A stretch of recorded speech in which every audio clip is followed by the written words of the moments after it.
Hello everyone. Welcome to the EPG Pathshala session, module number 1, Gender and Sex, as part of the course on Gender and Social Work.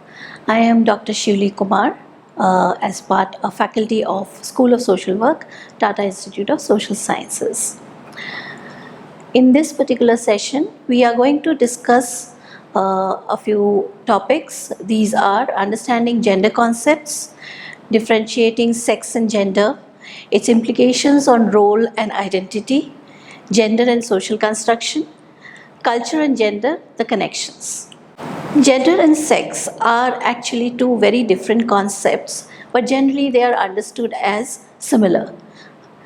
In this particular session, we are going to see how sex is different from gender.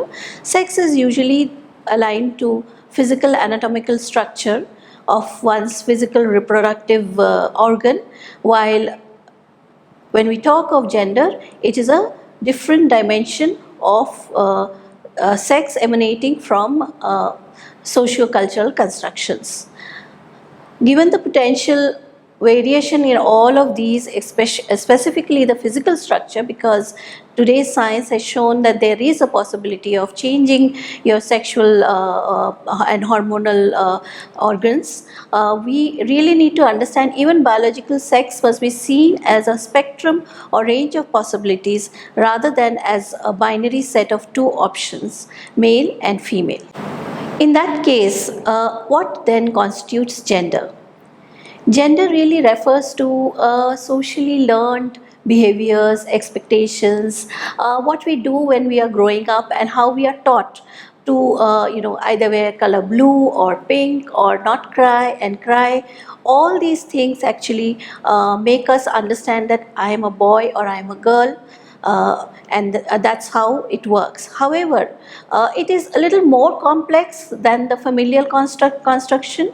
It is set by the culture of a particular society or a community. It has certain attributes, so gender is defined according to attributes given to a particular person. It is also relational because it's socially constructed. There are hierarchies in the gender relations as well as power relations. Gender also changes over time, over the ways in which societies are moving and changing, and they're also very context specific depending on the ethnicity, the caste, the class, and culture, religion, and ability of that particular space. And it is also very institutional because when we say institutional, I come to the details a little later, it is systemic. It is also what gender actually does to men and women. That is very important for us to understand, and that's where power dynamics really emanate. The division of labor is socially constructed, and also it flows into the institutional system of a given society or a country. For example, the public space is occupied by economic, political, and social affairs. It's subject to social norms and particular sanctions, and is open to public scrutiny. But it is also considered to be a male concern. It's not so much a female concern.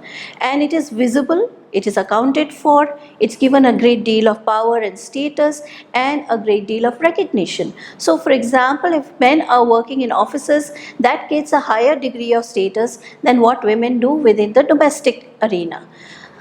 As far as the private arena is concerned, what we see as private concerns and private work is the domestic and personal work that people do, specifically women. Individual and personal conscience, it has a moral value, and that a normative structure which is assigned to the private. Then you have the private and the intimate sphere in terms of relationships and nurturing of the relationships, and it is considered as female concerns. It's given the attribute that's given, it's largely a female occupation that takes care of all these domestic arenas, the private arena, and therefore since it's private, it is invisible, it's unaccounted for, it's unpaid, it's disempowering, and there's hardly any recognition for it. This particular picture shows that how the man is saying that, oh, she doesn't work, she's a housewife. But as you can see, she's doing a lot of work actually, while she's also making sure that her husband is taken care of. Let's look at gender roles and how gender roles get created. One of the main dimensions of ways in which gender roles are created is the way in which division of labor is specified in different communities, countries, and societies. When we were more of an agricultural, that is before the industrialized phase, when we were more of an agricultural society, at that point of time, most of the work was being done within the household arena. And within the household arena, the division of labor was not so stark, and most of the work was being shared equally by men and women. With industrialization, there was a need for workers within the industrial society, and there was this understanding that workers need to get out of the household and work within the factories and more of the formal spaces. In the due process, what really happened was a gradual progression towards division of labor between men and women. This sexual division of labor has been a very important dimension whereby genders and gender roles and gender inequalities have got created over a period of time. So let me explain a bit more in detail what is this division of labor that one is talking about. When we talk of economic, political and social affairs, when we talk of economic affairs, so we see how work gets assigned in the formal space. For example, men would tend to work in workplaces like offices, factories. They would also be working in even the informal economy, but that labor would be considered as important, significant and paid. And there would be some specific hours of work, and there would also be specific rules governing that particular space. Similarly, in the political arena, we find that it is more men who are part of the politics of each and every nation in the world today. There are more men there who take the decisions of what needs to be done with the country, what kind of laws should govern the country. So interestingly, in most cases, men would not tend to look at what happens in the domestic arena because they are not experiencing the domestic arena. So the politics therefore defines what kind of laws, what kind of policies get framed, and they are largely done by men. Secondly, they are subject to social norms and sanctions, but the social norms and sanctions give privilege to men over women because there is a visibility of the kind of work that they are doing, and that work is seen as contributing to the economy and the society and the country. So there is a specific status given to it, and that status gives power and privilege. So it becomes a cyclical motion where more men in public arena, more decision making taken by them, more patriarchal processes getting embedded in the society, and therefore more privileges to men. Now this particular dimension of the public arena is more visible, it is more accounted for. So to give you an example, when calculations are done for the GDP of a country, the work that men do gets far more visibility, and it's accounted for and calculated better than the kind of work that women do, because that remains in the invisible arena, and that's where the private becomes more significant. However, what kind of gendering happens is that the nurturing role is being played by women. They are socialized into it, culturally appropriated into it, and they tend to think that this is what they are supposed to do. So how women become women in the real sense, not in terms of their physiology, more as the way they are socialized, is by understanding, locating and being a part of that invisible, the private. So the domestic work that gets done by women, the agricultural work in terms of looking after livestock, getting the fuel and fodder, is all pushed into the domestic arena. And the personal concern of nurturing in terms of transferring the values, say of for example, respect to elders, being submissive to elders, being a woman, therefore doing the parda, uh, uh, not being able to imbibe the value or the emotion that calculations are not women's business. All these become part of the private arena and are culturally imbibed and transferred and translated, and they are seen as a role of women because it is understood or propagated that women are emotional, they cannot be rational. Women should be taking care of and giving love and nurturing to the household members. Women will be the caregivers of all family members. So that gets translated, and in on the one hand, and on the other, it is also something that is invisible. It is not accounted for in the national economy. It is unpaid. It is also very disempowering because of the low status that is given to this kind of a work, and it also creates a hierarchy that women are lesser than men. So when this is done, then women also tend to think and believe that they cannot do what men can do, and that is a dimension that is propagated by the ways in which sexual division of labor is structured within most countries and societies. We had spoken of institutional systemic gender situations, and gender is institutional. One is that most of the gender constructions are deeply embedded, and so deeply embedded are they that we never really think that it's within us because it's so socialized. The first institution that is really which does the embedding is the family and the household, and within the family it then flows into our relationships with our neighbors, our communities, our schools, which continue to perpetuate gender hierarchies, religion, economy, and even the state, which looks at gender in a particular way, and gender norms which govern women's lives and men's lives. The total pattern of gender relations, the stereotypes, the interrelationships, men-women's different placement in socio-economic and political hierarchies also create a different form of inequality for both men and women in different social stratifiers. So let's complicate the gender relations and power a little bit. When we say institutions, we have spelled out 4 specific institutions. One is the household, the other is the community, the other is caste. Community comprises of caste, religion, ethnicity, and region as well. Then you have the state, government. When we talk of state, we talk of the government and government institutions, for example, bureaucracy, parliament, and judiciary. These are all part of the specific institutional arena of the state. And most of all, the marketplace. And when we talk of the marketplace, we are talking of corporations, we are talking of multinational corporations, we are talking of private players. So these 4 dimensions of an individual's life actually complicate the gender relationships and the power hierarchies that are there within this.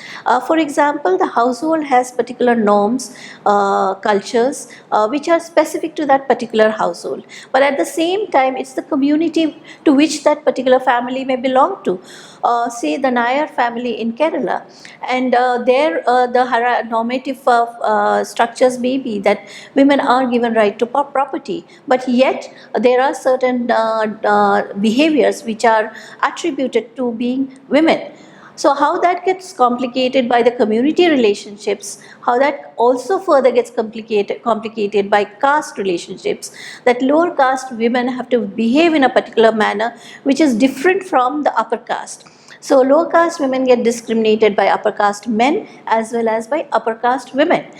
When that happens, that particular notion, idea, and norm gives power to the upper caste women in a particular manner and upper caste men in a different manner.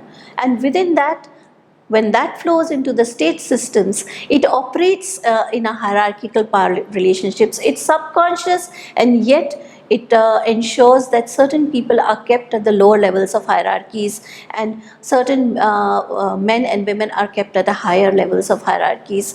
So that is very complicated. But yet at the same time, this diversity needs to be recognized in gender relations, because when we work with people, we need to also understand where is the power and where is the disempowerment, and how is it related to people's lives. Often when we talk of gender, we tend to look at it only as a binary and as what is seen as social construction. But culture plays a very important role in social construction, and that is usually not taken into account. Culture means that if I'm a Bengali Brahmin girl, then I will need to ensure that I don't go to the kitchen when I'm menstruating. And that in fact creates a certain degree of discrimination within my own family. And when I go out, subconsciously I'll make sure that I don't go to the temple and I don't go to the public spaces which are considered as sacred. And that is how culture behaves in a particular manner. So we need to keep that in mind when we are talking of gender and gender inequalities. And I will also behave in a particular way with the men in the community, and the men will behave with me in a particular way in that particular cultural context. When we talk of culture, we need to understand that what comprises of culture. By Sheck and Haggis, their understanding of culture is that it is cultivation of land, crops and animals, that is the agricultural economy, cultivation of mind, arts and civilization, that is another form of cultural construction, ways of life, meaning and values. When we look at, for example, when we talk of cultivation of mind and arts and civilization, we also see various dance forms, various cultural practices of death and birth, which are usually practiced in different societies and communities. That in itself has several kinds of spiritual meanings and hierarchies, which then spell out what should men do in that context and what should women do in that context. And also the ways of lives which are structured by representation and power. So in the Hindu culture, women are seen as or projected as goddesses. So we have several Hindu goddesses in the Hindu pantheon, but at the same time, while they are worshipped, in the private sphere, there is a lot of work that they need to do. There are various fertility rituals that they have to perform, which may not get the same kind of power and advantage that a Hindu goddess would actually get. So the representations of goddess also creates a different kind of difficulty for women and create a different kind of inequality for women, because they are put in a pedestal and they're supposed to perform that particular role, so they are not really human at that point of time. So while we were talking of gender and culture, one also needs to elaborate that how does culture become part of cultivation of land, crops and animals. Let us take an example that when you look at a farming household, what is the kind of work that women may be doing within that particular household? Usually it is understood when women are seen as homogeneous entities, it is understood, oh, women would be doing the caregiving work within the household, would be cooking, washing, cleaning and looking after children and elderly. But that's not all that women do in an agricultural society. They would also do the sowing, some of the harvesting, looking after the livestock, getting the fuel and fodder. Now, when a culture recognizes that and gives that as a high status, then women within that society and are accorded a higher status, and the gender roles are also seen as significant. As I had mentioned earlier, as one shifts away from agricultural societies and which are largely based on subsistence economy and becomes larger farmlands and corporate farming, then women lose that status and they are pushed back into households, into the daily caregiving work within the household, and then they lose the recognition that their roles were given in the agricultural society. So the ways in which cultivation of land, crops and looking after animals are done, therefore create either gender power and more equality, or reduce that power and create greater inequalities. Similarly, when we come to cultivation of mind, arts and civilization, certain forms of arts are given more are seen as men's business, and certain others are seen as women's roles. For example, if we look at Bharatanatyam as a dance form, there are fewer men who are Bharatanatyam artists than women. And similarly, if we look at the martial arts and the kind of militant, so-called militant arts that are there, you will find that usually it is seen as men's domain and not so much as women's domain. Similarly, in sports, it is generally propagated that women cannot do the things like wrestling and weightlifting, while men would perform them better. Of course, these binaries are now changing, but this is how different societies perceive and propagate the roles. Similarly, ways of life, meanings and values are something that are very, very significant. For example, when a girl is born in a family, it is usually said that she does not belong to this family. She is to be watered, she is to be taken care of like a tree, but she is going to get she's going to be sent to another family. So she is paraya dhan in the meaning of it, that she does not belong to this particular household. But men are seen as the patriarch of the family, who are responsible for carrying on the lineage of the family, and hence they are told that they need to be responsible, they need to take care of the household by earning well.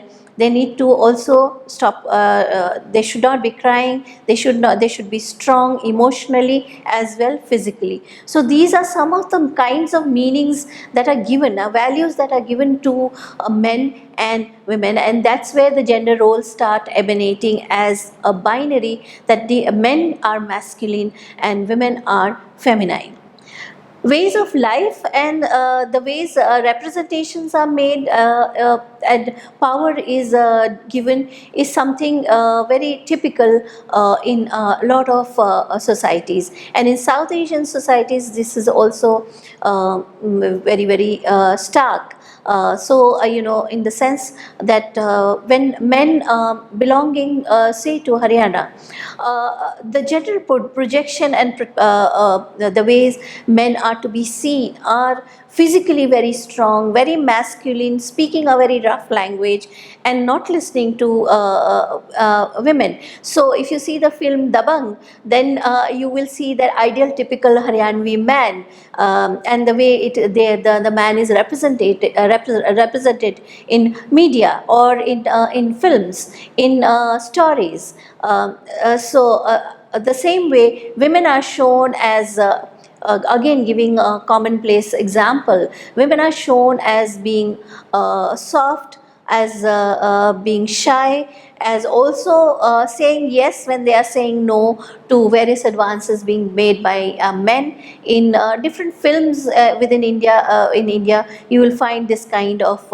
women being projected, be it Wahida Rahman, or be it Madhuri Dixit, or maybe even Priyanka Chopra. They've all played these roles in varied form, where women's role and how women should look and how women should in today's world especially should be looking in terms of their physical bodily structure gets propagated. So what happens really is men continue to be seen as powerful, men continue to be seen as protector of women, and men continue to be seen as even violators of women, and yet they are, because they are because they are powerful, because they have more power over women, so they have a right to violate women, is a general understanding that gets propagated within the country And that is what is known as cultures of representation, and gets understood by common people, ordinary people, and men and women therefore get structured within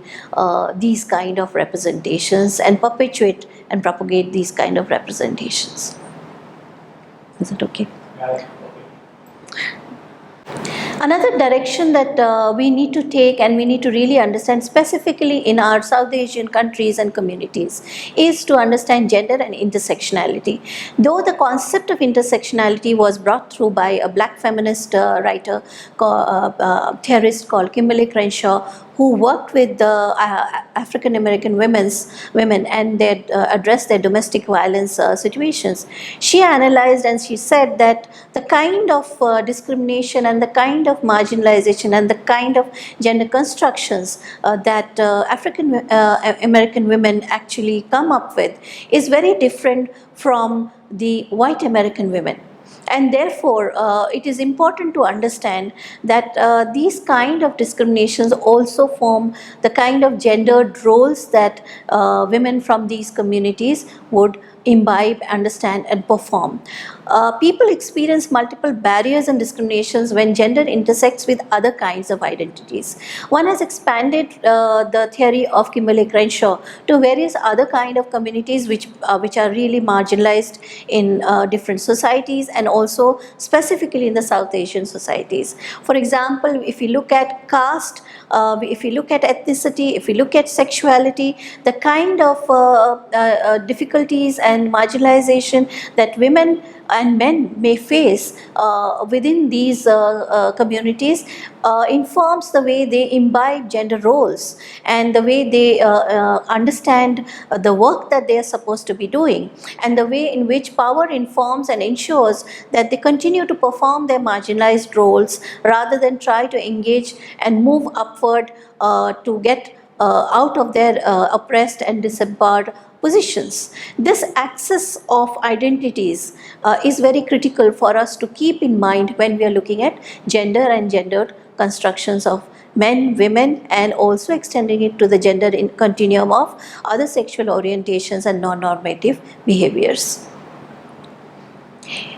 It is these socio-economic and cultural stratifications which create gender identities specifically, which are substantively distinct and often a combination of several of these aspects. So whenever we are working with different communities or we're looking at programmatic and policy interventions, what really happens that if we homogenize men and women and keep them in binaries, we are not really able to address the needs and problems that different men, women, and other sexualities may be experiencing. Hence, it's very essential to problematize the whole concept of gender by bringing in intersectionalities and talking about intersectionalities from the point of view of racism, casteism, patriarchy, class oppression, heteronormativity, religious fundamentalism, and other systems of discriminations which create inequalities that structure the relative positions of women within these communities. To summarize this particular module, let's understand that we have looked at gender and sex and the difference between the two, and it is not just about biological difference when we talk about gender. We have discussed gender roles, we have discussed how culture informs gender constructions. We've also looked at intersectionality and the institutions, various institutions that focus and create this complex web of gender constructions and thereby create inequalities for women against men. It is important to keep these basic concepts in mind when we are working with various constituencies in the field, and also very important for us as a first point to understand the entire course of gender and social work. At the end of this particular module, which you might like to read, specifically V. Geeta, who has extensively written, or there are different variations of these concepts within that, as well as Kamla Bhasin as a beginning point. And to understand intersectionality, you might want to look at Kimberly Crenshaw's Mapping the Margins, Intersectionality, Identity, Politics and Violence Against Women of Color.